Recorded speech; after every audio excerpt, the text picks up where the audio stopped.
टांग दिए गए लोग पेड़ों के ऊपर अनेकों।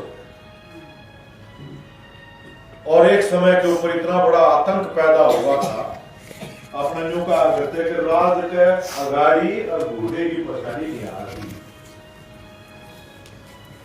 लेकिन धीरे धीरे देश फिर खड़ा हुआ, क्योंकि सहन करने की स्थितियां थी नहीं। खड़ा तो वो देश दुनिया का जो अंग्रेजों के आने से पहले तक 18वीं शताब्दी तक भी चीन और हिंदुस्तान दो देश मिलकर सारी दुनिया का जितना उत्पादन था आधा ये दो देशों का था। समृद्ध था, प्रकृति ने बहुत बड़े खजाने हमें दिए थे। जाए तो अंग्रेज आड़ा आए थे, भारत की खोज करता करता एक तो कोलंबस अमेरिका पहुंच गया और एक आड़ पहुंचा कई साल तक। ये पूरा एशिया भारत प्राकृतिक रूप से बहुत ही इसमें विविध प्रकार की चीजें प्रकृति ने दी है, खजाना दिया। उसको व्यापार के लिए आए थे, धीरे धीरे कब्जा कर लिया। और हालत यह बनी कि 1911 की जो जनगणना थी, उस जनगणना की आंकड़े क्या कहते हैं कि हिंदुस्तान की उस समय के ऊपर औसत जीवन लोगों का कितना रह गया था? 32 साल। 32 साल की जवानी भी पूरी नहीं होती। हिंदुस्तान के लोगों का औसत जीवन 32 साल था। पैदा होते मर जाते, अनेकों बीमारियों में मर जाते, भूख में, काल में। हालत यह थी कि लोगों का कोई भी किसी तरह से भी कारण निचोड़ लिया गया पूरी तरह से। ना बीमारी का मुकाबला करने की हालत, ना को काल पड़ जाता उसका मुकाबला करने की। अब उन दिनों को याद करते हुए आज हम, जिसमें हमारे पुरखों ने, वो हिंदू क्या, मुसलमान क्या, जाट क्या, ब्राह्मण क्या, ईसाई क्या, दलित क्या, तमाम जाति धर्मों भाषा भाषी आज कोई दावा करे अकेले, ना हिंदी बोलने वालों ने, ना बंगालियों ने, ना मराठियों ने, ना तमिल तेलुगु, सभी ये एक ऐसा दुनिया का विविध देश था। दुनिया में ऐसा देश कभी नहीं रहा। अंग्रेज कहा भी करते ये एक देश के ऊपर मान लिया, इसकी भाषा एक नहीं, इसका रहन सहन एक नहीं, खान पान एक नहीं, संस्कृति एक नहीं, एक देश के ऊपर कह दोगे। धर्म एक नहीं, अनेकों धर्म। लेकिन हम सारे एक छड़ी के पिटेउड़ थे, अंग्रेजों के खिलाफ इकट्ठे हुए। बंगाली हों, तमिल हों, तेलुगु हों, मलयाली हों, हिंदू हों, पंजाबी हों, हिंदू हों, मुसलमान हों, सिख हों, ईसाई हों, सब मिलकर के भारत के लिए खड़े हुए। तो सबका दावा है इस देश पर। और खास तौर पर जो मेहनत करने वाला इंसान है, भाषा बोली कोई हो, धर्म कोई हो, महिला हो, पुरुष हो, ये देश हमने बनाया है। या जो देश की कल्पना बनी ना, विविधता में एकता, हिंदुस्तान देशा का देश, इसमें अनेकों राष्ट्रीयताएं हैं। यूरोप छोटे छोटे अनेकों देश हैं, भाषा के आधार पर हैं। न्यू देखो तो हिंदुस्तान भी कई देश बने इसमें। तो ये कई देशों का मिला के एक देश, सारी विविधताओं के साथ, ये दुनिया में अपने आप में एक बिरली बात थी। और हम इकट्ठे रह सका इन तमाम विविधताओं के बावजूद। बिल्कुल कि यह हमारी खूबी है। हमारी बगिया में कई डाल के फूल हैं, कई रंगों के फूल हैं, एक रंग का नहीं है। तो उससे ये भारत का एक नया नक्शा बना, जिसको आप धर्मनिरपेक्षता कहें। पर राज का कोई धर्म नहीं होगा, राज निष्पक्ष होगा। और धर्म का राज में कोई हस्तक्षेप नहीं होगा। धर्म व्यक्तिगत मामला है, कोई कौन से धर्म ने मानना है कि ना मानना है, ये उसका अपना मसला है। राज तो इसका कोई मतलब नहीं है। ना धर्म राज के मामले में हस्तक्षेप करेगा और ना राज धर्म के मामले में हस्तक्षेप करेगा, क्योंकि यहां अनेकों धर्मों के मानने वाले लोग हैं। इसी तरह से सारी भाषा, हिंदुस्तान की एक भाषा कोई भारत की देश की भाषा नहीं होगी। ये सारी भाषाएं हमारी राष्ट्रभाषा होंगी, सबको बराबर का मौका मिलेगा। और इसी में से आपस में एक दूसरे से भाषाएं मिल करके भारत की एक संपर्क भाषा बढ़ेगी। इसलिए सारी भाषाएं बराबर का उनको दर्जा दिया गया। अब छोटे बड़े के आधार पर देखा तो हिंदी बोलने वाले का हम तो ज्यादा है तो बढ़ा लो अपना न्यारा, फिर इसमें तेलुगु, तमिल, मलयाली, बंगाली, उनमें दिक्कत खड़ी हो जाएगी, देश एक नहीं रह पाओगे। इसलिए सबका देश एक। इसी तरह से अलग अलग भाषा के आधार पर राज्य होंगे, उनका एक संघ होगा, उनकी भी विधानसभा होगी। अपने राज्यों के मामले में खेती बाड़ी किसकी अलग अलग मौसम है, खेती न्यारी न्यारी है, भाषा अलग अलग है, तो पढ़ाई लिखाई खेती बाड़ी बहुत सारे मामलों में राज्यों के मसले है, राज्य विधानसभा वो उसका फैसला करेंगी। और देश की जहां तक सुरक्षा का मामला, विदेश का मामला है, मुद्रा का मामला है, बहुत सारे मसले हैं, उसके अंदर केंद्र की पार्लियामेंट होगी, केंद्र की सरकार होगी और ये मिलकर के काम करें। एक हमने बड़ा है तालमेल। तो एक धर्मनिरपेक्ष जनतांत्रिक गणराज्य ये बना, और उसमें यू देश जो दुनिया में और कहीं नहीं था कि जरा पैदा होते तय हो जाया करता कि यू के जात सर के काम करेगा। दुनिया में और कितने नहीं जात भाई, वो नेपाल और अपना यू आड़े लगाए, और कहीं जात नहीं है। जातिगत भेदभाव सदियों से यहां था, उस आधार पर ऊंच नीच तय हो जाया करती, उसी हिसाब से हक अधिकार तय हो जाया करते थे।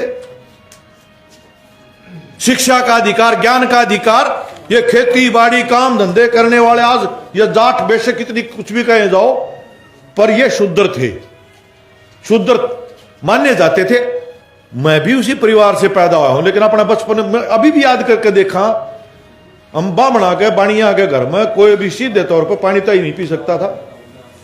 आज भी शायद रुकावट होगी।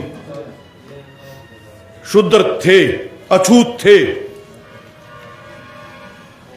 और इनको ज्ञान का अधिकार नहीं था। उस तो न्यारे और अति शूद्र थे जिनको संपत्ति का भी अधिकार नहीं था, और महिलाएं सब तो बड़ी शूद्र थी, ना उनको संपत्ति का ना ज्ञान का अधिकार।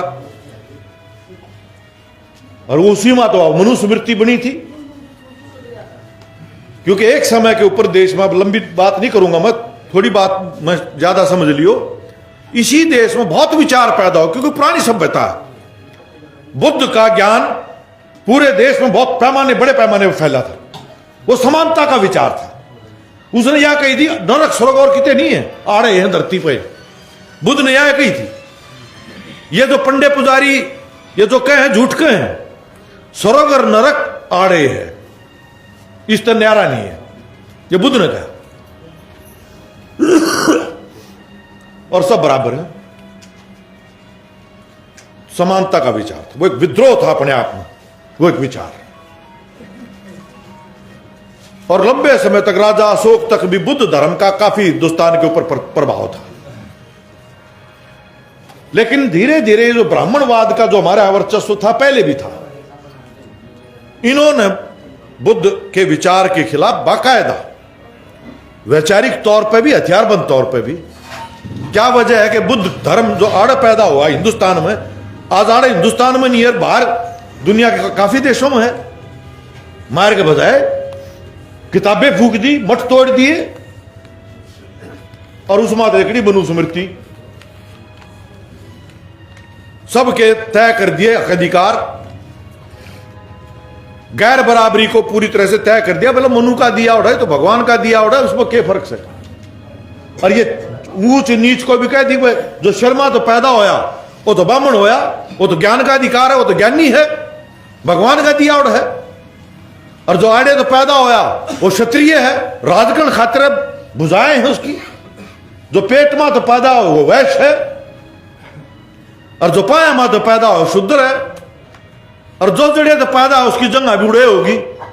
अब शर ऊपर है तो सब तो ऊपर ब्राह्मण पंडित है, फिर ये भुजाएं हैं, तो ये तो हो गए राजकरणीय, और ये हो गए काम करणीय।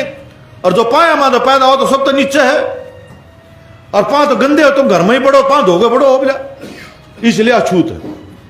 अब ये विचार सदियों तक अपने देश में रहा। लेकिन आजादी का आंदोलन ने वो परिस्थितियां पैदा कर दी कि भाई न्यू तो यू अब इतना बड़ा देश था, अंग्रेजा का देश और बड़ा है, हमारा इतना बड़ा, एक एक मुट्ठी रेत भी बगावा तो वो देश टोया नहीं पावे, लेकिन कब्जा कर गया। या सीख मिली अपने देश के अंदर, यू बंटवारा भीत का भीत लाके पानी देगा साझा नहीं, कोई आ जाओ कुत्ते लेके घोड़े पर चढ़ गए, पहले भी राज कर गए, अब अंग्रेज आ गए, पहले आए वो ताड़े बसे और ये तो लूट के बाहर ले जाए। सदियों के अनुभव के बाद ये हुआ या जात सब तो बड़ी दुश्मन है, या जब तक नहीं टूटेगी देश आजादी नहीं हो सकती। फिर ये लिंग का भेद औरत और मर्द के बीच का, तो ज्ञान का, शिक्षा का, जो परंपराएं थी, रीति रिवाज थे, सती प्रथा थी, उसके खिलाफ विचार पैदा हुआ। ये तो राक्षसा का काम है यार, जिंदे इंसान को पति मर गया, जिंदा फूको उसने। सती प्रथा के खिलाफ महिलाओं को शिक्षा का अधिकार क्यों नहीं हो, शूद्रों को क्यों नहीं हो, ये सवाल खड़े हुए, बराबरी का सवाल खड़े हुए। और इस तरह से देश के अंदर आजादी का मतलब क्या होगा ये निकल के आया। आजादी किसका आजादी, अंग्रेज चले जाएंगे, सबके लिए सवाल था, हमने क्या मिल लगा, हम पहले कद्दे तक पाए की जुत्ती समझे जा करते, तो महिलाओं को क्या मिलेगा, आदिवासियों को क्या मिलेगा, दलितों को क्या मिलेगा।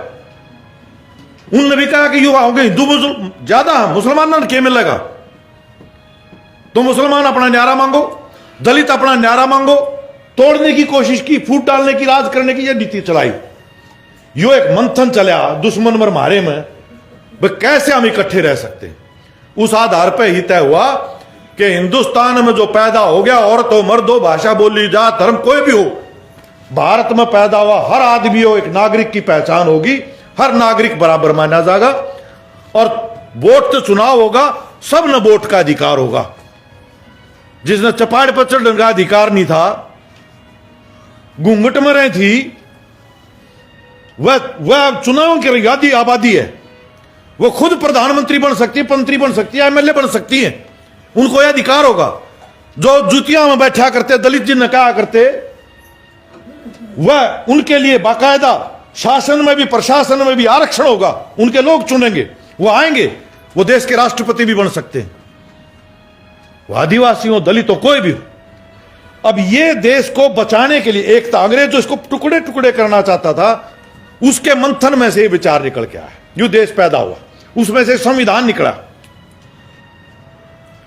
लेकिन अफसोस की बात यह है कि जो उस समय पर भी आरएसएस, क्योंकि अंग्रेजों ने भी कई अब उसके पैदा किए, मुस्लिम लीग हुई, हिंदू महासभा हुई, राष्ट्रीय स्वयंसेवक संघ हुआ, आजादी के आंदोलन में हम कई बार कहते हैं उनका कोई योगदान नहीं है। अब उसका एक मतलब है, आजादी के आंदोलन में आरएसएस का यू योगदान है कि वो अंग्रेजा के साथ थे, एक आदमी भी देश की लड़ाई की अंदर जेल नहीं गया, कोई कुर्बानी नहीं दी, वो अंग्रेजों के साथ थे पूरी तरह से। वह आज आरएसएस की बच्ची, उसकी एक राजनीतिक शाखा आज देश की सत्ता पर 75 साल आज देख रहे हैं। उस समय भी जो राजे रजवाड़े हिंदू थे जितने, वो आरएसएस के साथ थे, उसको फंडिंग करते थे, पैसा देते थे। जो अंग्रेजों के साथ थे रजवाड़े, वो आरएसएस के साथ थे। ब्राह्मण वर्चस्व आरएसएस वही बनेगा, पातशाही बाकायदा, महिला आरएसएस की मेंबर नहीं बन सकती। राष्ट्रीय स्वयंसेवक संघ, लेकिन महिलाओं का उन्होंने एक न्यारी बना रखी है, वो इसकी महिला उसके अंदर नहीं आ सकती, वो सेविका संघ न्यारा बना दिया एक। वो बाकायदा अंबेडकर के पुतले फूंकते थे कि ये जो संविधान बनाया गया है विदेशों का लाया और हमारा अपना था, मनु का विधान था, इससे बढ़िया कोई हो नहीं सकता। तो आरएसएस ने उसका विरोध किया। आज ये जो हम राष्ट्रीय झंडा फहराते हैं, जिसको आज प्रधानमंत्री का घर घर 75वीं वर्षगांठ के ऊपर तिरंगा फहराना 3 दिन, उसका आज रिकॉर्ड बनाने का, नाम दर्ज करने की बात कर रहा है। पूछो, आरएसएस ने इस तिरंगे का विरोध किया था। कहा था तीन तो हमारा वही अपशगुन है भारत में, तीन रंग तो गलत हैं। इन तीन रंगा का अपने लिए मायने यह था कि इस देश में कई रंगों का, जो मैंने बताया ना, अनेक रंगों का समावेश है ये भारत देश। तो इसलिए वो तिरंगा, जिसमें अशोक को भी, चक्र को भी लेके आए, तो हमारे इतिहास के साथ जोड़ करके हमारी फिर वो एक तिरंगा बना था। ये उसका विरोध करते थे। आज वो सत्ता में, तो आज हम जब कह रहे हैं सत्ता में है, तो कॉरपोरेट का बड़ी पूंजी, कॉरपोरेट तो समझने लग गए होंगे सारे, क्योंकि किसान आंदोलन ने कॉरपोरेट शब्द तो पूरा प्रचारित कर दिया। कॉरपोरेट का मतलब क्या है? बड़ा पूंजीपति, अडानी अंबानी जैसे 5,000 करोड़ रुपए का कम से कम सालाना जिसका कारोबार है, वो एक कॉरपोरेट है। अब इस कॉरपोरेट में भी अगला एक और शब्द आ गया। वो रवीश जो पत्रकार है, उसने फिर किसान आंदोलन उस बात को आगे बढ़ाई, गोदी मीडिया। गोदी मीडिया का मतलब गोद में बैठा मीडिया, सरकार की गोद में। ये कॉरपोरेट भी गोदी कॉरपोरेट है आजकल। इसने हाँ, यह भी चर्चा में आ गई बात, क्योंकि वास्तव में ये यार हैं कुछ खास इस सरकार के, उनके लिए देश पूरी तरह से आज लुटवाया जा रहा है। तो कॉरपोरेट भी गोदी कॉरपोरेट,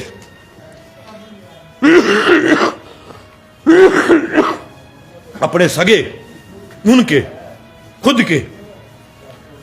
अब देश की जो संपदा हमने आजादी के बाद देश के संविधान में जो दिशा निर्देश तय किए गए थे कि ये जो जितना इस देश में भारत की धरती के नीचे जो भी खनिज पदार्थ, पानी, जो कुछ भी है, और धरती के ऊपर जो कुछ भी है, ये देश इसका मालिक है। हम हैं संप्रभु। इस देश के बारे में भारत के लोग हम तय करेंगे, कोई और नहीं तय करेगा। और यह संप्रभुता अगर देश की बढ़ाकर रखनी है तो हमने आत्मनिर्भर बनना पड़ेगा। उसके लिए कुछ काम किए गए शुरुआती समय पर आजादी के आंदोलन के प्रभाव में।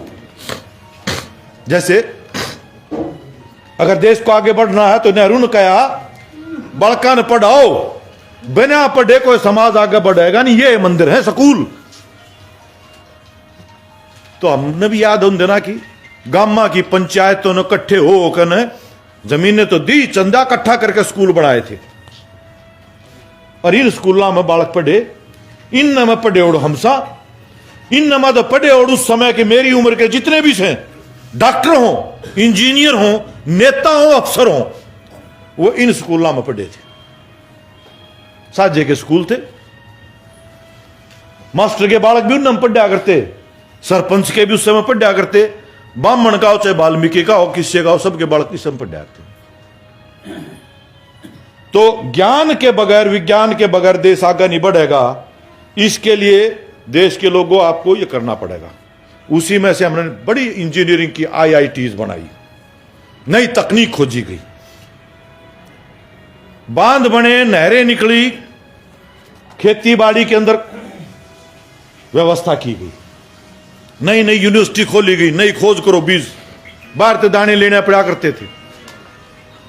तो आत्मनिर्भरता के लिए हमने जैसे स्टील के कार प्राइवेट थे, उनको सरकारी किया गया। बैंक प्राइवेट थे, सरकारी किए गए। बीमा कंपनियां प्राइवेट थी, सरकारी की गई। रोडवेज प्राइवेट थी, जीसीबी थी, सरकारी की गई। तो एक तरह से सार्वजनिक क्षेत्र, सबका क्षेत्र सार्वजनिक, मुनाफे के लिए नहीं। बिजली बोर्ड बना हरियाणा के अंदर, उसमें कानून में लिखा गया था ये मुनाफे आने के आधार पर नहीं चलेगा, ये जन सेवा के लिए है, लोगों को सबको बिजली मिले। इसलिए जो फालतू बरतेगा वो थोड़ा फालतू लेंगे, और जिस दर देने का भी वो थोड़ी बर्तन का है उधर थोड़े रेट लेंगे। क्रॉस सब्सिडी कहते, आज भी थोड़ी बहुत चलती है, वो खत्म करने की तैयारी है उसकी। तो अब बिजली हो, पानी हो, जन स्वास्थ्य हो, लुटा पिटा देश था उस समय के ऊपर, भूख तो मर जाया करते थे। तो जहां एक तरफ तय किया गया खेती बाड़ी के अंदर धीरे धीरे लाभकारी मूल्य सरकार खरीदा, मंडी व्यवस्था आई। कुछ राज्यों के अंदर आई, चाहे सारे देश में नहीं आई, हरित क्रांति के राज्यों में, लेकिन अपने यहां मंडी आई। न्यूनतम समर्थन मूल्य सरकार घोषित करेगी, सरकार खरीदेगी, सरकार भंडारण करेगी, एफसीआई के गोदाम बने और सारी जनता को, किसान भी खरीदार है। एक किसान सारी चीज तो ना बोता ना। अब उन्हें गेहूं बोलिए, चावल बोलिए, धान बोलिए, फिर दाल भी तो चाहिए, फिर गन्ना भी चाहिए, चीनी भी चाहिए, बहुत सारी चीजें। इसलिए सबके लिए गुलाबी पीला नहीं थे उस टाइम पे, सबके लिए राशन कार्ड के ऊपर सस्ती दर पर सरकार सब्सिडी देगी, भूखा कोई ना मरे, जरूरत की चीज सबको मिल जाए। ये राशन वितरण व्यवस्था, दो व्यवस्था एक साथ जुड़ी हुई थी। एक तरफ किसान की लुटाई ना हो, 1 2 3 लालाजी भाता क्या करता, सरकार खरीदेगी, सूखा पड़ेगा, काल पड़ेगा, डूबा पड़ेगा, बुरे वक्त का खातिर भंडारण चाहिए ताकि लोग पहले जैसे मरते थे ना मरे। तो एफसीआई के बड़े बड़े गोदाम बने और वहां से इसके साथ जुड़ के हुई वितरण व्यवस्था, ये जुड़ी हुई है। अगर सरकारी खरीद बंद हो जाए तो वितरण व्यवस्था बंद हो जाए, वितरण व्यवस्था नहीं तो सरकारी खरीद क्या खातिर, ये जुड़ी हुई। तो शिक्षा का, इसी तरह से स्वास्थ्य का, जन स्वास्थ्य का, घर घर याद होगी मेरे टाइम के जितने भी हैं, उस टाइम पर मच्छर मारने खातिर भी छिड़काव खातिर आया करते, टेस्ट कण खा वो ला कर सुई बीमारी टेस्ट करने खातिर घर घर स्लाइड भरा करते। अब जब तक थोड़े साधन थे, लुटा पिटा देश था, नया नया आजाद हुआ था, जब तक घर घर कर्मचारी आंदे जांच करके जान दे, हमको चांद पजा लिया, हम दुनिया की बड़ा 5वीं अर्थव्यवस्था हो गई। ईब स्वास्थ्य का हालत यू है, पहले इन अस्पताल में, मेडिकल कॉलेज रोहतक में ना कोई कार्ड का पैसा था, ना कोई पट्टी का पैसा था, जो बीमार आ गया सरकार का वो इलाज था। ईब तो भाई ज्यादातर प्राइवेट हो गए, सरकारी धीरे धीरे मारे जा रहे, खत्म किए जा रहे। तो प्राइवेटाइजेशन बड़े पैमाने पर की जा रही है। हमारी रेल दुनिया का सबसे बड़ा नेटवर्क है, रेल, आज रेल भी प्राइवेट अपने यारों को दी जा रही है। हिंदुस्तान की बंदरगाहें वो अपने यारों को दी जा रही हैं। हिंदुस्तान के अंदर ऊर्जा एक रणनीतिक महत्व का क्षेत्र है, इसके बगैर तो नुकसान रही तो लेकर और फैक्ट्री तक कुछ नहीं चल सकता बिजली के बिना। अब जो ऐसी चीज है, वह बिजली भी, वह कोयला भी, वो तेल भी, वो सब प्राइवेट। जो सरकारी था, स्टील के कारखाने वो प्राइवेट। तो सब कुछ रोडवेज से लेकर पढ़ाई से लेकर सब कुछ आज प्राइवेट किया जा रहा है। बड़ी भारी लूट है यहां। देश की कमाई हुई आजादी के बाद, हमने जो कमाया था हमारे पैसे से बना था, जनता के पैसे से बना था, किसी के बाप की जायदाद नहीं थी। आज कौड़ियों के भाव अपने यारों के हवाले किया जा रहा है और लोगों को यह किया तब जा रहा है, यह तब संभव हो पा रहा है कि जनता भगाकर टेलीविजन, क्योंकि वो भी उनका, अखबार भी उनका, गोदी मीडिया है, उनके लिए तुम कहो कि भाई इन्हें गुजरात में कमाल करा मॉडल बना है, ऐसा मॉडल बना देगा देश को, गुजरात मॉडल। गुजरात तो गया नहीं, के मॉडल है, और हिंदू देश बनेगा, हिंदू राष्ट्र बनाएंगे अपना देश भी सारा। इन गाड़ियां ने कर रखा नाश, ये आए थे मुसलमान, इन ने कराया था नाश, इन काटो, इन मारो। ये कई कई ब्याह कर रहे हैं, जनसंख्या बढ़ती जा रही है, एक दिन मुसलमाना का बन जाएगा देश। ये सारे प्रचार। यह मस्जिद है, आड़ राम की थी, राम की भूमि है, बाबर ने तोड़ी थी, तो जन्मभूमि बनेगी, राम जन्मभूमि मंदिर बनेगा है। फिर कृष्ण की भूमि है, आड़े से तोड़ो। ताजमहल ताई अब तो आ गया, बनारस तो लेकर सब जगह खोद खोद के बिना बात अपनी नई नई कहानी गढ़ के, और लोगों में ऐसे प्रचार धीरे धीरे भला भला। औरंगजेब था, कहा करें रोटी जब खाया करता, जब कितने मन, 1.25 मन जनेऊ टूट लिया करते, इस रफ्तार से देखा था देश में तो भाई कोई हिंदू बचना नहीं चाहिए था। 1.25 मन जनेऊ रोज तड़के रोटी जब खाया करता जब हो जाया करता। अब यू प्रचार के बहुत उस टाइम पर न्यू कराया गया था। अब इतिहास में गवाह अनेकों मंदिर हैं जिसमें औरंगजेब का भी दान दिए और है। उन मंदिरों में लिख रखी है क्या दान दे रखा है, लेकिन एक मिथ्या प्रचार इतिहास के बारे में इनका नफरत पैदा करने का पूरा माहौल पैदा कर। तो तुम इस बात पर आपस में हिंदू मुसलमान में फिर आड़े रोजगार घटता जा रहा था। महकमे बेचने लग रहे थे, आड़े बोले जाटा ने भी आरक्षण दो, जाट आरक्षण आंदोलन खड़ा हो गया।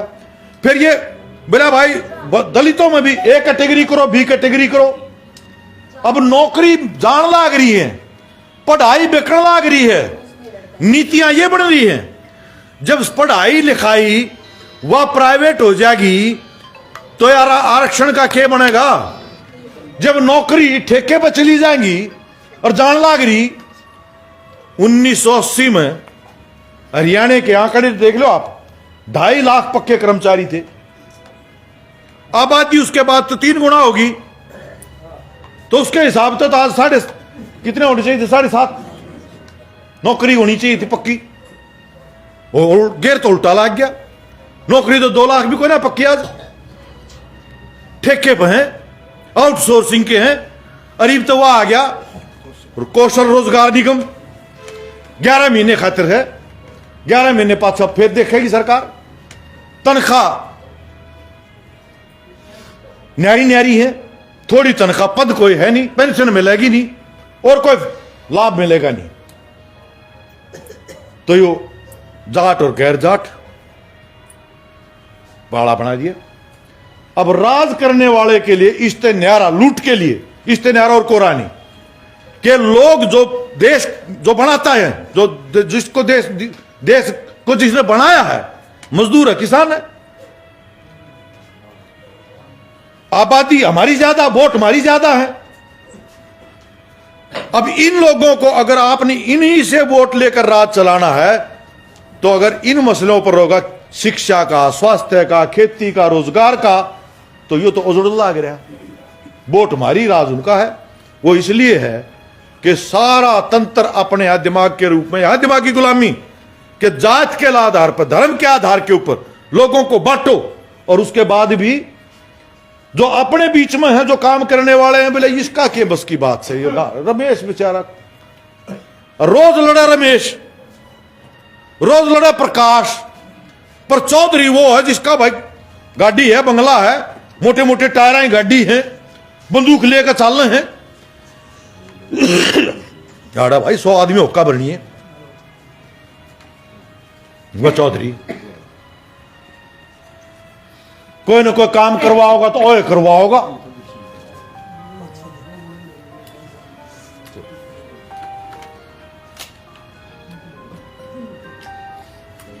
चलो छोटी करा। तो इस रूप में अब तक चलता आया। अब हमारे सामने दृश्य क्या है? अब हमारे सामने हालत यह है कि सारी जितनी संस्थाएं थी कॉरपोरेट के इसके आने के बाद, उनका एक छत्र, एक निरंकुश सत्ता कायम करनी है। तो इलेक्शन कमीशन भी जिसने स्वतंत्र चुनाव करवाने हो हैं, मौजूदा सरकार ने उसको भी आज अपना पालतू बना लिया। सुप्रीम कोर्ट में चल रहा है मुकदमा। एक आदमी पहली बार होया कि 24 घंटे के अंदर अंदर वो नौकरी में था, आईएएस था, इलेक्शन कमीशन की एक पोस्ट खाली हुई, न्यूनतम तो उसका इस्तीफा दिवाया गया और उसका सिलेक्शन होकर और सारी कमेटियां का पास होकर राष्ट्रपति का मोहर लागी 24 घंटे के अंदर अंदर। विनोद बोल रहा हूं शाम में कर लूंगा।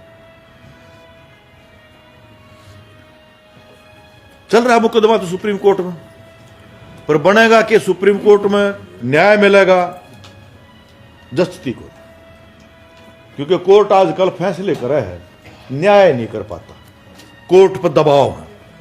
हमारा किसाना का 3 कानून थे, 1 साल तो ऊपर आंदोलन चल रहा, ये 3 कानूनों के बारे में सुप्रीम कोर्ट ने फैसला यूं करना था कि ये संविधान के मुताबिक से नहीं से, यूं फैसला तो सुप्रीम कोर्ट ने करा नहीं, 3 पंचायती बना दिए। बोले ये पंचायती तय करेंगे, और पंचायती हुए बनाए जो सरकार ने नाम दिया सरकारी थे, जो इन कानूनों के पक्ष में किताब थी जिनके बयान थे वो पंचायती बनाए।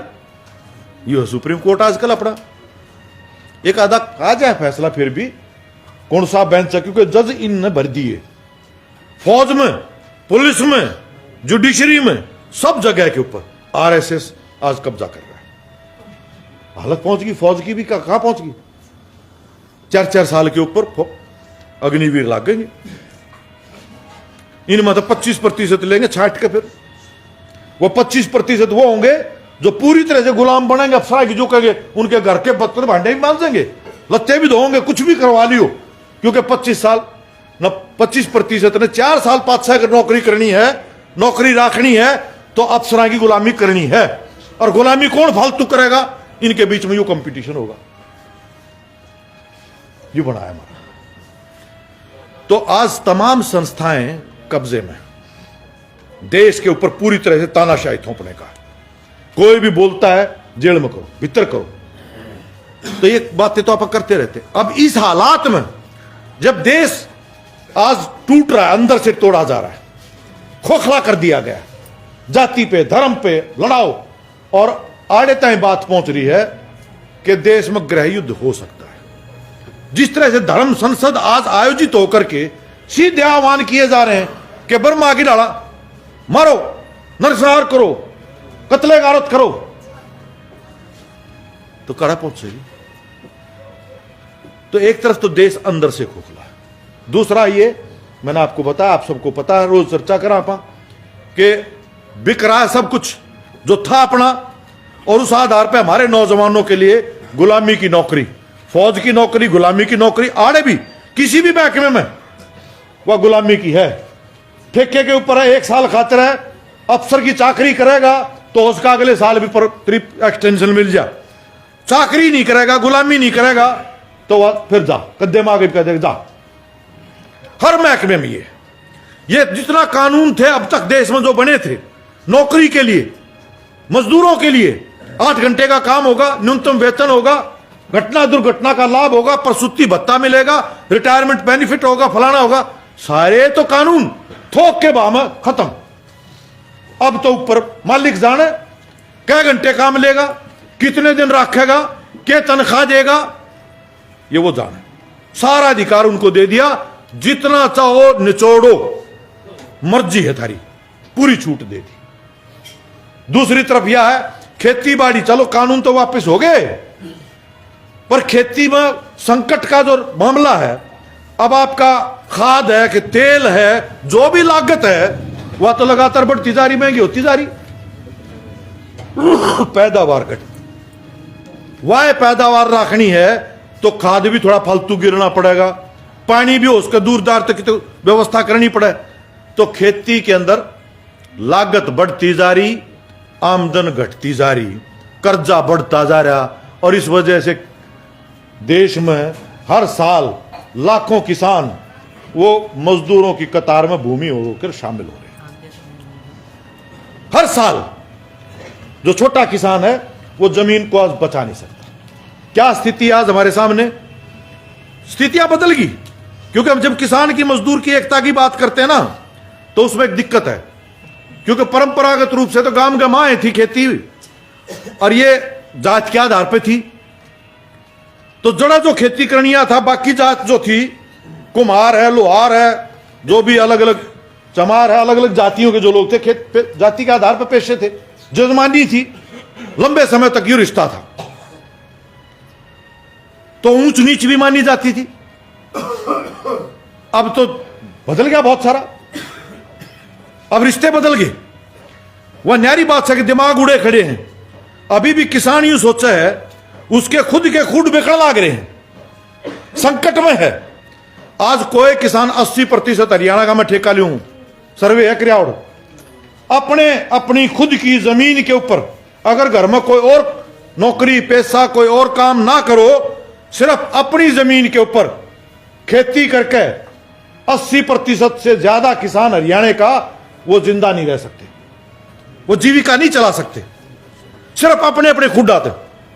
कहते उसने और किसी के बाध्य पे लेने पड़ेंगे, क्या उसने कितने और को काम करना पड़ेगा, क्या घर में कोई और कोई भी नौकरी पैसा के मसारा होगा तो बेशक न्यारी बात से 80% किसान आज वो अपनी खुद की खेती अपनी जमीन पर खेती करके गुजारा नहीं कर सकता, छोटा किसान। और वो है जिसके बालक ITI करके मजदूरी करने जा फैक्ट्रिया में, वो है जो ठेके पे कितने कितने लाग रहे, कोई दुकान पर लाग रहा, कोई मिस्त्री लाग रहा, कोई कर रहा है। तो किसान का घर में है मजदूर, किसान करे है मजदूरी, पर अपने आप ने मजदूर नहीं मानता, चौधरी मानना है। कुछ हिस्सा है हरियाणा का करीबन 4.5% जिनका जमीन है चौखी, लेकिन उस जमीन का नहीं उसका धंधा। जमीन भी चौखी है, लेकिन सिर्फ आमदन जमीन तो नहीं है, उसका और भी साधन है। पेट्रोल पंप ले रहा है, क्या उसका कोई स्कूल खोल रखा है, कोई संस्था खोल रखी है, आड़त की दुकान है, बीज की खाद की दुकान है, कोई अफसर होगा, कोई प्रॉपर्टी डीलिंग का काम कर रहा है, ब्याज पर रुपया दे रहा है, कई दाड़ के काम से। मशीन भी है, बड़ी बड़ी कंबाइन हार्वेस्टर जो आए हैं आड़े तो लेकर पूरा गुजरात तक चलीजा है, पंजाब की हरियाणा की, किन की है ये, किन की है ये मशीन? आप तो किराए पे ले आओ ना, ज्यादातर खेती करनी है तो किराए पे ले हैं, किराया कमाओ कौन है, किसकी है मशीन? उनकी है जिनका जमीन भी चौखी है, रुपये चौखे हैं, कई ढाल का कारोबार है, मशीन भी वो बेचे है। हालत यह भी है जिनका चौखा भी होता पानी भी बेचा है, वो सूद पर रुपये भी दे वो। तो एक वर्ग है, क्लास है, जात तो एक से। अब चौधरी के हिसाब से, जात के हिसाब से तो ऊड़ा रिश्ता बांध रहा है, उसके ओके पर है। और आड़ा असल में देखो खुद की मजदूर होता जा रहा है, और मजदूर ने नहीं माना है, यो सरकार ने बोला ये सिर पर चढ़ा दिए। इनके बालकों की बोला पढ़ाई भी फ्री, खाना भी फ्री, कापी भी फ्री, राशन भी फ्री, ये चढ़ा दिए। बोला ये हम उसने मानना दुश्मन, जिसकी कैटेगरी में मैं आ लिया, मैं खुद मजदूर, वो मजदूर, मैं मेरा बालक मजदूरी कर रहा, लेकिन दुश्मन मानना उसने। बोला ये आंगनबाड़ी वाली ने लूट लिया, ये ठाले प्लेपर्स लेकर चल रहे आंगनबाड़ी ने कोसेंगे, ये आशा मिड डे मील, ये औरतें घर ते लिकड़ी नहीं, और इनका मतलब तेल जैसे छीटे लागे, एक ऐसी मानसिकता है। लेकिन मजबूरी यह भी हर चाव है, घर में बहु हुआ है नौकरी लाग रही हो, दूसरी तरफ यह भी है कमाती हो, कुछ तनख्वाह हो, तो यह बात से तो ये एक विरोधाभास की स्थिति मान जी रहे। अब इस समय के ऊपर है, एक तरफ देश के अंदर कोई नहीं बचा सकता इस देश को, आज बिकने थे हमारे पुरखों की आजादी की जो जितने भी थी, इसको कोई नहीं बचा सकता सिवाय मजदूर के, किसान की एकता के। ये देश बिक नहीं, ये बच नहीं सकता, कॉरपोरेट के चुंगल में फंस चुका है, हिंदू राष्ट्र बन चुका लगभग। ये हिंदू राष्ट्र का नजारा है जिसमें एक तरफ अडानी है जो आज से 10 साल पहले जिसकी गिनती 619वां नंबर था, आज दुनिया का 2 नंबर पे है, सबसे अमीर, नाम नहीं सुना था किसी ने, आज देश का सबसे अमीर है। तो एक तरफ तो देश का हालत यूं है, दूसरी तरफ यह है कि हम अपनी तरह से, वो मैं चर्चा कर चुका कि भाई आंगनबाड़ी तो नहीं सोचा तेरी तनख्वाह बढ़ जानी चाहिए, आंदोलन करें आंगनबाड़ी के बहनों में सलाम करता हूं, ऐतिहासिक लड़ाई लड़ी, विक्टिमाइजेशन होगी तो भी लड़ाई लड़ी, लेकिन उससे न्यारा आंदोलन किसे का हक, भवन निर्माण वाले का हक, आशा वर्कर का है, पता नहीं आशा की आंगनबाड़ी की भी आपस में सांप नेवले की रात है। अपनी एकता नहीं, मैं सीटू में हूं, मुझे पता है इस बात का। हम कहेंगे एकजुटता की बात, कुछ छोटे हमारे कार्यकर्ता नेताओं को छोड़ करके बाकी नीचे ज्यादातर आंगनबाड़ी लड़े तो आंगनबाड़ी वाले का है, आशा लड़ा तो आशाओं का है, मिड डे मील है तो मिड डे मील का है, भवन निर्माण है तो भवन निर्माण का है, ये सफाई कर्मचारी तो उनका है, हमारा क्या मतलब है। अब असल में देखो तो आज क्या है, या आंगनबाड़ी तो गई बताऊं मैं तुम्हें कुछ टाइम से, ये जो स्कूल है, जो शिक्षा नीति नहीं आई है, इनके अंदर जो पहला थी सेवाया 0 से 6, अब 3 से 6 के जो बच्चे हैं वह तो स्कूल में आ लिए। अभी फिलहाल तो कहा चलो आंगनबाड़ी वाली है, उन प्ले वे क्या करेंगे, प्ले वे तो पहले अभी तो आंगनबाड़ी में था खेल खेल में, 0 से 6 साल का, उसका क्या बनेगा व्यवहार में न्यारी बात। और उसके बाद कहेंगे ये जो 0 से 3 साल के तो सारे आंगनबाड़ी में आया ना कर दे, इनका सीधा राशन पहुंचा देंगे और थारे दाल नमस्ते। फिर ये स्कूल नई पॉलिसी के तहत अब जो आ गया, क्योंकि प्राइवेटाइजेशन करना है, 5000 स्कूल तो ये मर्ज हो लिए, बंद हो लिए। अब उसके बंद होते क्या मिड डे मील का क्या काम, मिड डे मील गई। धीरे धीरे अब ये संस्कृति स्कूल हैं, उनके अंदर कह दिया दाखला फीस देनी पड़ेगी, ट्यूशन फीस देनी पड़ेगी, और कहेंगे जिसका ट्यूशन फीस देने का जरूरत बड़का रोटी नहीं दे सकते तुम, मिड डे मील का क्या मतलब, तो मिड डे मील जाएगी नहीं जाएगी। धीरे धीरे पूरे देश के स्तर के ऊपर यह एहसास हमें हो जाना चाहिए कि तनया तनख्वाह आज मान लिया आंगनबाड़ी लड़का मिल की आशा न कर ली, मिड डे मील की भी होगी, उसके बावजूद भी कुल मिला करके तेरे बड़का का क्या बनेगा पढ़ाई का। घर में कोई हरी बीमारी हो जाए, सबसे बड़ा कर्जा आज सर्वे है किसान के ऊपर सबसे ज्यादा कर्जा किस वजह से, बीमारी थी। कोई घर में बीमार हो गया, इलाज के ऊपर कर्जा उठाना पड़ा, धरती भी बेचनी पड़ जाए, क्या छोरी बहन पकड़े हैं क्योंकि ब्याह पे भी है। समस्या यह सामाजिक कुरीतियां कुछ हमारा भी खुद भी है, विचार करना पड़ेगा। ब्याह शादी कर्जा उठा कर देंगे, जिस ब्याह तो कर लो, शादी की तो कर लो भाई। फिर बड़का की पढ़ाई दूसरा तीसरा नंबर ही होगा, बच्चों की पढ़ाई, अब उसके लिए पैसा कर्जा। ये आज एक समय पर सोचे थे, क्योंकि बीमारी हमारे जात की पहले बीमारी कि यू ठीक है, इनका रह गया स्कूल सरकारी जिनका ब्योत नहीं है, हमारे बालक पढ़ेंगे, अब इनकी आरक्षण में रेस खत्म हो जाएगी, हमारा हमें मिल जाएगा।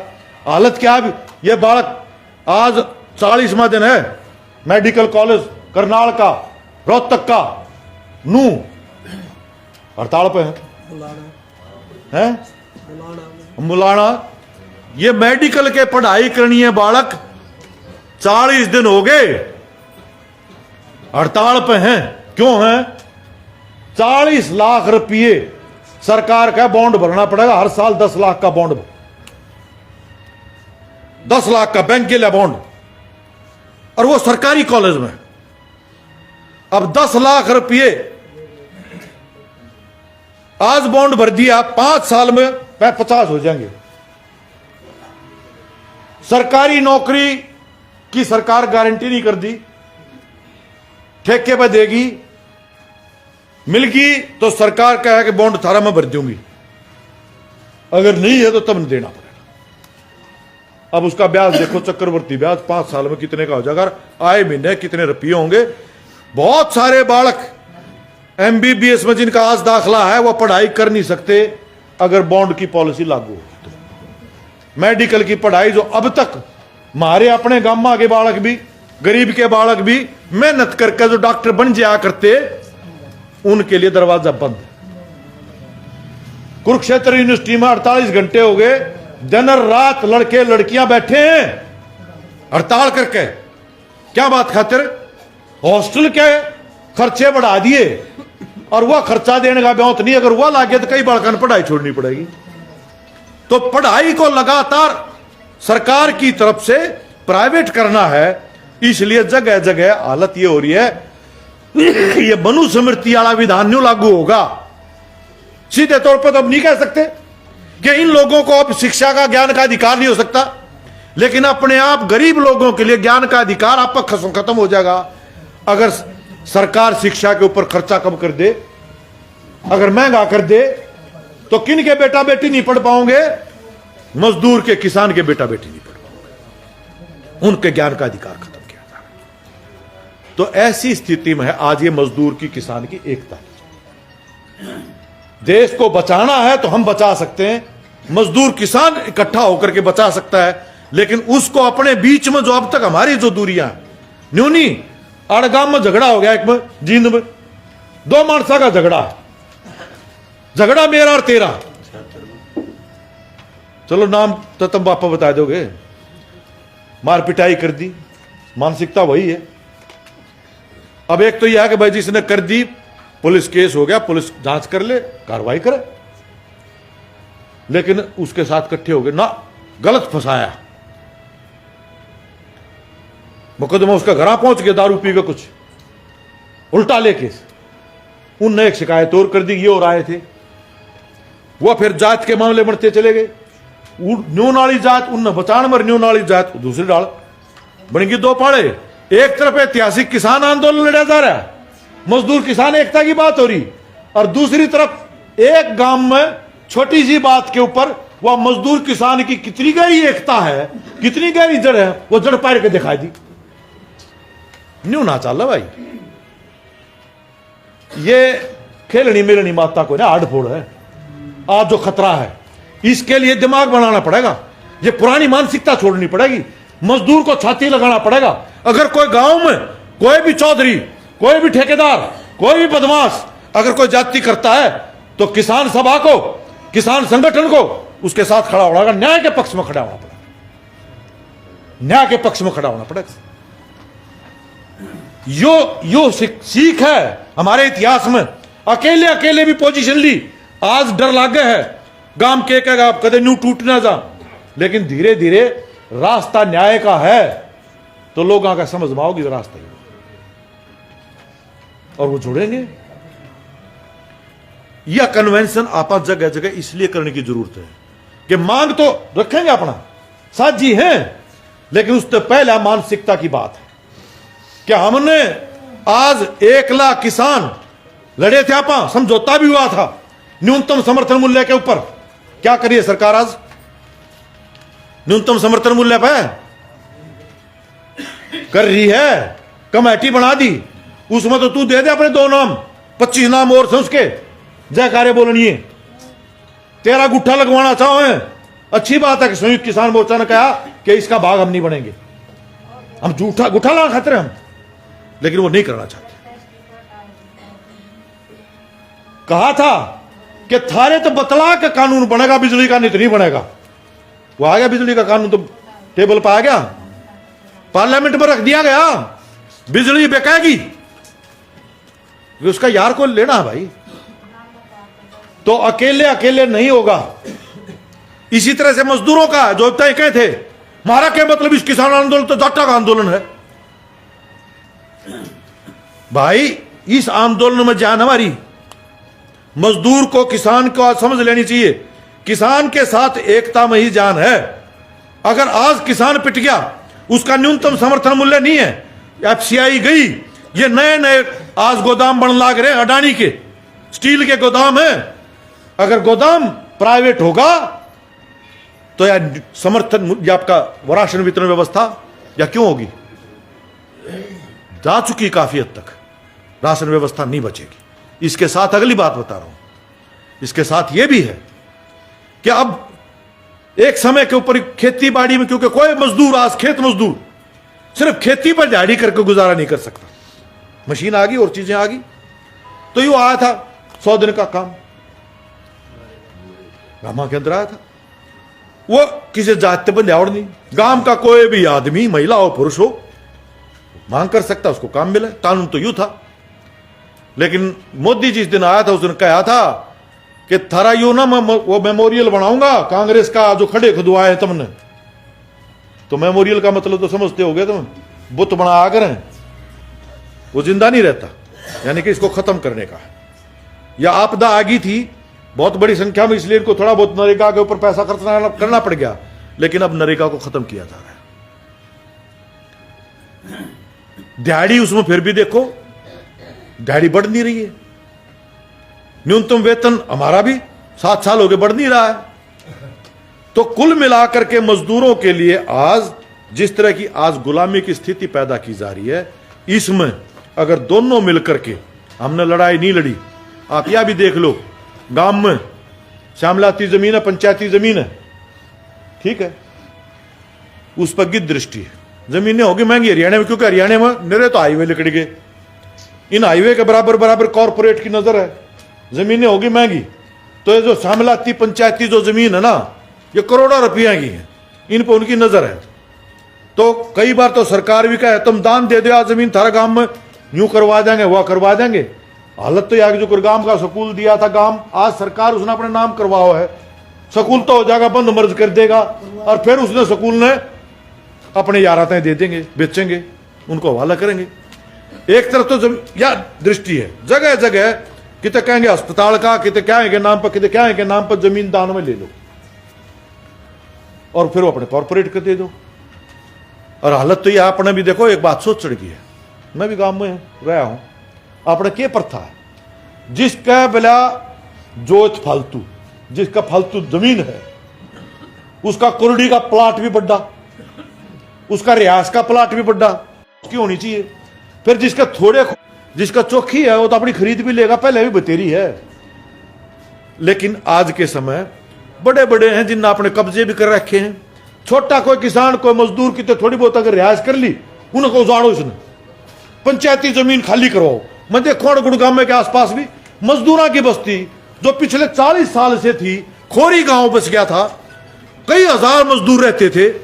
भला ये पर्यावरण कार्य वो करके वह तो बेदखल, सबके मकान बुलडोजर तोड़ दिया गया, और उड़े उसके बराबर में उसके निकल के बड़े बड़े सरकारी अफसर रहे वो लोग, बड़े बड़े पैसे वाले, उनने यूनिवर्सिटी बना रखी, रचना यूनिवर्सिटी, होटल बना रखा है, उनके बस्तियां हैं, उड़ा ना कोई कोर्ट आंदा ना कोई और आंदा, कब्जे तो उनके भी से।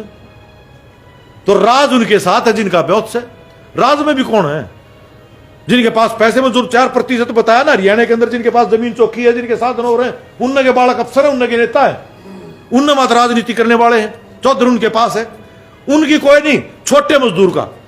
हमने इस बात को लेकर के आज, या जब मजदूर की किसान की एकता की बात करेंगे तो उसमें ये कॉमन साझा मांग तो आपके बीच में रखेंगे, लेकिन इसके साथ साथ न्याय का सवाल, न्याय की भाषा वो सीखनी पड़ेगी। हम किस तरफ हैं? न्याय की तरफ। तो न्याय क्या कहता है? न्याय ये कहता है कि गांव साजला स्कूल पढ़ाई बराबर सबको होनी चाहिए, साझे उसमें मास्टर के बालक भी पढ़े, सरपंच के पढ़े, सबके पढ़े। हम तो यह भी कहा सरकारी खजाने तो जो तनख्वाह ले है ना, उसके बालक सरकारी स्कूल में पढ़ने चाहिए, आप पे पाओगे मास्टर उसमें, क्योंकि उनके बालक का खतरे जरूरी कर दो तो आप पे पाओगा। और सरकारी खजाने थे, चाहे वो बेलदार हो, चाहे लंबरदार हो, चाहे चौकीदार हो, चाहे मंत्री हो, उनका इलाज सरकारी अस्पताल में होगा। अगर यूं कानून बन जा तो सरकारी अस्पताल में मशीन खराब हो नहीं पावे, उधर डॉक्टर पाओगा जरूर, क्योंकि मरना नहीं है। अब उनके अपना कर रखा है हिसाब किताब, वह तो वेदांता में जाओगे, वो विदेश में भी जाओ, हमारा पैसा खजाना सरकारी, इलाज उनका तो होगा विदेशा में भी, और हमारे कर आगे मरो, उनके लिए कोई अस्पताल नहीं। अब यह लंपी बीमारी आ गई गाया में, ऊं तो गो भक्त बने, और दूसरी तरफ यह है आप जाओ डांगरा के अस्पताल में, उड़े लाल दवाई तय नहीं कीड़े मारने की, सरकारी अस्पताल में पट्टी नहीं, कीड़े मारने की दवाई तय नहीं। हालत यह है। अब पानी भरा जगह जगह खेती, कई सालों से देख रहे हैं आप सड़कों के ऊपर, उसकी निकासी क्यों नहीं हो सकती? भाई जमीन को दोबारा रिक्लेम क्यों नहीं किया जा सकता? इसमें खेती क्यों नहीं हो सकती? आज दूसरी बात, जो ठेके पे बाध्य पे खेती करने वाला है, बैंक तो लोन नहीं, जो गांव में मजदूरी दिहाड़ी कर रहा है, जो रेडी पटरी का काम करता है, छोटी मोटी को वर्कशॉप में काम करता है, कोई दुकान लगा रखा है, उसने सरकारी लोन नहीं, वो लोन लेगा फिर किस्तें फाइनेंसर थे। और मुझे अचंभा, मेरा खुद का तजुर्बा नहीं, मैंने सुनी है कि फाइनेंसर 20% सैकड़े तक का ब्याज लेगा, 20% तक। अब जो किसान जिन्हें बाध्य पे खेती करनी है, खाद बीज पानी तो उसने चाहिए, अब वो 2 रुपये 4 रुपये सैकड़ा ब्याज ठाकन है, अगर यूं करेगा तो खेती तो पहले घाटे में है, मरना तय है। तो इस किसान को भी और इस मजदूर को भी, इनको पहले अपने थी कोऑपरेटिव सोसाइटी, बीज खाद का मिलता था वहां पे, बंद की जा रही है। तो इनको क्यों नहीं मिला भाई? सरकार की तरफ से जब अडानी को मिल सका है और सैकड़ों की तादाद में, तो ये ऐसी मांगे हैं रियायत का, शिक्षा का, स्वास्थ्य का, मनरेगा का, इज्जत जीण का, ये आज मसले हैं साझे के हैं और इनके ऊपर मिल करके अपन नीचे जाना पड़ेगा। जो कराड़ा कन्वेंशन करी है, ब्लॉक लेवल के ऊपर मीटिंग करो तीनों संगठनों की, गांव छाटो, सारा जींद एक काबू नहीं आ सकता, एक ब्लॉक पूरा नहीं हो सकता, 10 गांव तय कर लो, गामा गामा जाओगे, पैदल मार्च करांगे, अभियान करांगे, नुक्कड़ मीटिंग, बैठक मीटिंग सब करांगे अभियान चलाते हुए इन मुद्दों के ऊपर। लेकिन कुछ मुद्दे ऐसे भी हैं जो आपने बाकायदा एक्शन करके जब तक नहीं उठाएंगे जब तक हल नहीं हो जाता। जो अगर हमारे स्कूल में मास्टर नहीं है या हमारे गांव में मोटर नहीं आती, छोरियां दिक्कत हो रही, बालकान जाने में दिक्कत हो रही है, या गांव में मनरेगा का काम है लागू क्यों नहीं हो रहा, नहर की सफाई क्यों नहीं हो जा, धान्य क्यों नहीं हो जा, धान्य ताई की सफाई क्यों नहीं मनरेगा तो हो जाएगी। तो गांव में कोई मनरेगा का, कोई अस्पताल का, कोई डांगरा के अस्पताल का, पढ़ाई का, पीने के पानी का, पानी की कोई निकासी का, वहां लोकल लेवल पर देखना पड़ेगा। कई जगह तो बीमारी फैल रही है क्योंकि पानी भरा है, नरे मच्छर आड़ा है, डांगर भी मानस भी जीना मुश्किल हो जाए। तो लोकल लेवल पर देखना पड़ेगा आपके पास मुद्दे क्या हैं। बाकी ये सारी मांग पत्र जितनी भी हमने तैयार करी इसमें और भी जुड़ जाएंगी। तो प्रचार में तो अपन सबको लेकर के जाना है, मांग पत्र में सबको रखना है, लेकिन न्यारी न्यारी जगह पर न्यारी न्यारी मांग पत्र नंबर बदल जाएगा। अगर हम राष्ट्रीय स्तर पर जाएंगे तो पहला नंबर क्या मांग आओगी, पहला नंबर मांग आओगी किसान के लिए न्यूनतम समर्थन मूल्य की गारंटी और खेत मजदूर के लिए केंद्रीय कानून बने, उसको भी सामाजिक सुरक्षा मिले, उसके लिए भी न्यूनतम वेतन की गारंटी होनी चाहिए। फिर हमारे मजदूरों के लिए भी ये जो लेबर कोड रद्द करो, कानून बने, स्थायी नौकरी मिले, ठेकेदारी प्रथा खत्म हो। ऊपर जाओगे तो यह मांग पहले नंबर पाओगी, लेकिन जब ब्लॉक पर जाओगे तो हो सके यह मांग 5-6 पाओ है।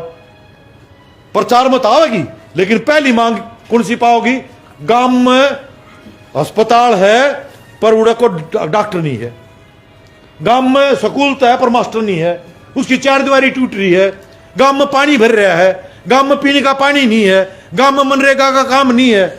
अब उड़ा नंबर बदल जाएंगे। तो लोकल लेवल पर मुद्दे लेकर प्रचार में सारी मांगों को लेते हुए आपा ने आने वाले समय में, और आने वाला समय दूर नहीं, हमने निशाना तय करा कि जनवरी का महीना जब मनरेगा की मांग सबसे ज्यादा होती है, खेती में काम से नहीं गरीब आदमी को चाहिए, उसके लिए आपा ने वह आंगनबाड़ी हो, मिड डे मील हो, आशा वर्कर हो, भवन निर्माण हो, ग्राम सभा जो भी हो, हमने सब ने आज इस चेतना के साथ मिलकर गांव जगाना है, देश जगाना है। हमें एकता, मजदूर की किसान की एकता कायम करते हुए गांव में हमारे नौजवान बेटा बेटी धक्के खाओ, शहर में लाइब्रेरी क्यों नहीं बन सकती भाई, ये निरी चुपाड़ी खुल रही, कोई वाईफाई का इंतजाम गांव में नहीं हो सकता, उड़े नहीं नेट के ऊपर काम कर सकते। तो ये ऐसे काम इनको मिल करके बैठोगे तुम इकट्ठे, आप वहां अपने गांव की, अपने इलाके की मांग कौन सी समस्या वो तय करो, ऊपर ऊपर तो बात नहीं बनेगी, जड़ में नीचे आंदोलन देश के स्तर के ऊपर। मैं कह रहा हूं सिर्फ वोट तो नहीं बात बनेगी, 5 साल बाद देखा, वोट तो आज है, वोट तो बीजेपी ने हरा दे लोग कई जगह, और कह सरकार भारी बनेगी, और बनी कर्नाटक में लोगों ने हराई फिर बीजेपी की बनेगी, मध्य प्रदेश में हराई बीजेपी की बनेगी, गोवा में हराई बीजेपी की बनी, कई मणिपुर में बीजेपी की बनी, अभी आए है बीजेपी हराई थी अपन 70 पार 75 पार 40 आई थी मुश्किल से। अरे वो नु कहता है और कम हो जाएगा राजनीति में, पर बीजेपी के साथ नहीं जाएंगे, गए बीजेपी के तो हराए तो अपन बीजेपी। तो आज के दिन इलेक्शन कमीशन उनका रपी उनके पास, एमएलए खरीदे जा, जो चौधरी जिन्ना आपा मानना थे, बड़ी बड़ी टायर गाड़ियां वाले, वो तो बिकाऊ पाए, वो तो मंडी का माल है, उनके कारोबारी हैं, उनके तो पुंजड़े पर पाटे रही है। बोल भाई यू कारोबार करना है, जेल में जाना है, कारोबार करना है, राज में आना है, पैसा कमाना है, आओ हमारी गेला। बीजेपी में आगे तो गंगा ना आगे, और बीजेपी में नहीं तो भ्रष्टाचारी हो, फिर चोर हो, फिर जेल है। आजकल तो यू चल रहा है। तो इसलिए आंदोलन देश को बचाओगा यू, और इसके हिसाब से आपने या सीढ़ी तैयार करी है। पहले हरियाणा में आड़े शुरू करांगे, अभी 3 संगठन हमने पहल कदमी लिए, लेकिन हमारा विचार यह आगे करते हुए हम सोच मारिया है कि जितने भी किसाना के मजदूरा के संगठन है ना, वो सारे जुड़े, सबने मिलना पड़ेगा। यू 5 सितंबर ने कन्वेंशन करके दिल्ली का बनाया है, सारे देश तो जत्थे चालो, लाखों लोग दिल्ली पहुंचे। अगर बड़ी संख्या में दिल्ली पहुंचेंगे, मारी गेलियां लोग लाग लिए, यू जब संदेश चला जाएगा तो फिर और किसान संगठन, मजदूर संगठन वह भी कहेंगे भाई हम भी थारी गेलियां। और जब मानस उड़े पाओ थोच तो मैं कितना अच्छा भाषण दे लूं, कितनी अच्छी बात कह लूं, तेरे पल्ले की है, कौन सुनेगा। इसलिए मेरा पल्ले है या दिखाने के लिए जरूरी है कि अपन जड़ नीचे जमानी पड़ेगी। किसान सभा की, खेत मजदूर यूनियन की, सीटू की, गामा गामा अपनी तालमेल कमेटी बने, अपनी अपनी कमेटी वह भी बने और इनकी भी तालमेल कमेटी बने, और वह तैयारी करो अगली। यू ऐतिहासिक आंदोलन जो लड़ा था, ऐसा ही 1 साल के अंदर अंदर अपन यू देश में आंदोलन अगर नहीं खड़ा कराया तो फिजा नहीं बनेगी। यू खड़ा करने खातिर है ये कन्वेंशन जो मीटिंग आज आप कर रहे हैं, इसकी शुरुआत नीचे तो करनी है। ऊपर तो स्टेज पर एकता बन गई थी, प्रधानता तो करवा लेते मजदूर ते भी, प्रधानता तो करवा लेते महिला ते भी, लेकिन तले को नहीं पहुंच रही बात। अब इसको तले लेके जाना है। तो ये गांव के स्तर पे अपन है, आपको इस कन्वेंशन के बाद अगला काम है ब्लॉक स्तर के ऊपर। गांव आपस में मीटिंग करो, तीनों संगठन गांव छाटो, कह गांव जिनमें हम जा सके, हमारी उक्कत से, हमारा ब्योत से अभियान करो, मुद्दे छाटो और आंदोलन की दिशा बढ़ाओ, पड़ाव डालो लगातार, जब तक आंदोलन नहीं खत्म होगा, जब तक वह मांग पूरी नहीं हो जाती। और यह करते हुए इसकी तैयारी में फिर पूरा जिला, अब मान लो जुलाना भी लग रहा है, नरवाना भी लग रहा है, उचाना भी लग रहा है, अपनी अपनी मांगों पर लग रहा है। मांग से प्रशासन ते, प्रशासन मान ले बात नहीं कर रहा, प्रशासन लागू नहीं कर रहा, तो अपन फरवरी के महीने में सारा जींद जिला इकट्ठा करो और डीसी का यहां पढ़ाओ, कर नहीं करना पड़ेगा। तो फरवरी में यो कराएंगे और फिर जत्थे कर लेंगे, फिर अपन दिल्ली चलेंगे। और हमने ऐलान किया है 19 तारीख को बयानी में ये करते हुए। अब की बात देखो भाई, ईबता ही हम न्यारे न्यारे अपने करा। आंगनबाड़ी की ऐतिहासिक रैली हुई करनाल में, अब तक इतनी बड़ी रैली नहीं हुई। आशाओं का हरियाणा में रिकॉर्ड तोड़ा है, लेकिन अब जरूरत है अपनी अपनी की बजाय हम सारी अगर ताकत जोड़ लें, अपनी उस ताकत को जोड़कर हमने कहा कि न्यूनतम 1 लाख, किसान सभा ने भी कई हजार की रैलियां की हैं, सीटू ने भी आड़े जींद में, आज नहीं कौन सा साल था 2013 में हमने 40,000 की रैली करी जाने। आज अपनी ताकत बढ़ी हुई है, तो 1 लाख लोगों को हम दिल्ली में ले जाने का हमारा हमने लक्ष्य तय करा। 5 अप्रैल को अगर भाई लामणी लुमनी का कुछ टाइम सा मिल गया तो थोड़ा बहुत फर्क पड़ हो सकता है, लेकिन अगर मान ले टाइम है तो 5 तारीख ने दिल्ली के अंदर हरियाणा का झंडा हमारा 1 लाख लोगों का ले जाने का है। यह तैयारी है अपनी, और यह हिसाब से अगर जुड़ेगा तो देश में हलचल पैदा होगी, देश में और आंदोलन की तैयारी बनेगी। इसलिए टाइम से आप तैयारी करने लगे हैं। इन्हीं के साथ बहुत टाइम मैंने आपका लिया, बहुत बहुत धन्यवाद, शुक्रिया।